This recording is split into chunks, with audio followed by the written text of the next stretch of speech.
I'm House Majority Leader Tony Sertich, and let's get to the point. I'm coming to you a few weeks after the legislative session is closed, a very successful legislative session. You don't even have to take my word for it. Republican legislative leaders and even the governor said, a job well done, and I'd agree with them. Democrats in the legislature came down last year with a few major initiatives we wanted to tackle.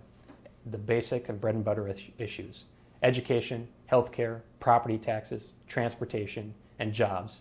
And I can say we got the job done.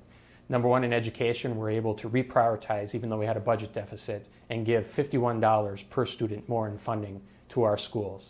And you add that to the over $800 million investment we made last year, and $35 million in early childhood education, and keeping college tuition in line, and I think our Minnesota education system will maintain its top ranking and top status, and we're doing our job on that.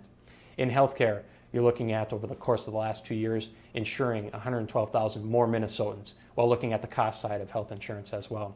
By the way we pay our bills and by the way we make sure that medicine is done, we're hopefully to see a 15% decrease in healthcare costs over the next 5 years.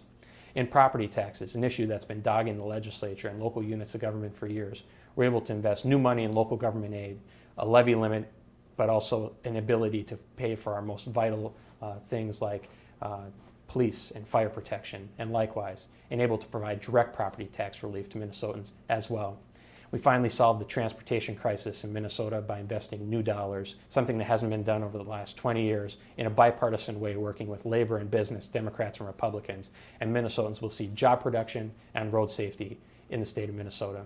And finally, in jobs, able to come down here and pass a capital investment bill that will invest in our public infrastructure and create short-term construction jobs, but long-term jobs all over the state of Minnesota, and especially in higher education and biosciences and biomedical research at the University of Minnesota.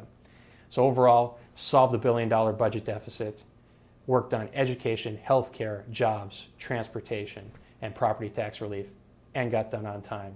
That's a great session, and that's today's point.